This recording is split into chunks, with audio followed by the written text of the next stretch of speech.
Mohamed, c'est Mohamed Fouki. Et donc là, on est à la COP22 à Marrakech. Et tu es professeur honoraire de l'université de Rabat. Et tu étais donc professeur de sciences de l'éducation. Et je voulais te demander, pour toi, pourquoi c'est important de développer l'éducation à l'environnement? Bon, développer l'éducation à l'environnement et plus généralement l'éducation pour le développement durable, parce que c'est un investissement dans les ressources humaines. Si on investit dans les ressources humaines, nous avons la durabilité parce que les solutions techniques, les solutions ne peuvent pas résoudre le problème, les challenges de l'environnement, du climat. Donc l'éducation, c'est un moyen pour justement d'abord ouvrir les yeux sur les challenges, donc en termes de connaissances, mais aussi de développer les compétences qui aident bien sûr tout l'ensemble des bénéficiaires de cette éducation, les compétences techniques, les compétences nécessaires pour la résolution, pour la contribution de l'éducation.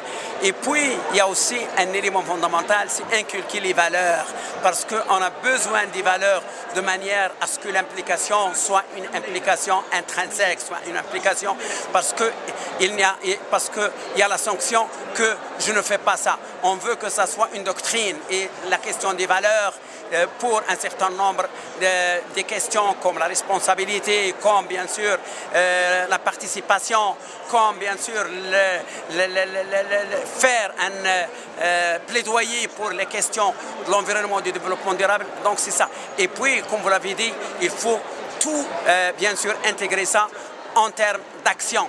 Donc on a besoin de l'investissement dans les ressources humaines et l'éducation, la recherche scientifique, la formation, il constitue un pilier. Si nous avons des mesures techniques sans bien sûr donner l'intérêt aux ressources humaines, ça n'englobe pas la durabilité de l'action. Merci beaucoup. Et sur la question des priorités, si on a une priorité, ce sera laquelle? La priorité en matière d'éducation, je crois, la meilleure, c'est essayer d'abord de faire un diagnostic. Est-ce que nous avons une éducation à l'environnement ou bien on véhicule un certain nombre de savoirs qui s'appellent environnement, qui s'appellent climat, alors qu'il y a une différence. Donc il faut faire un diagnostic et par la suite, on doit intégrer l'éducation avec les 4 composantes, savoir, savoir-faire, savoir-être et savoir-devenir.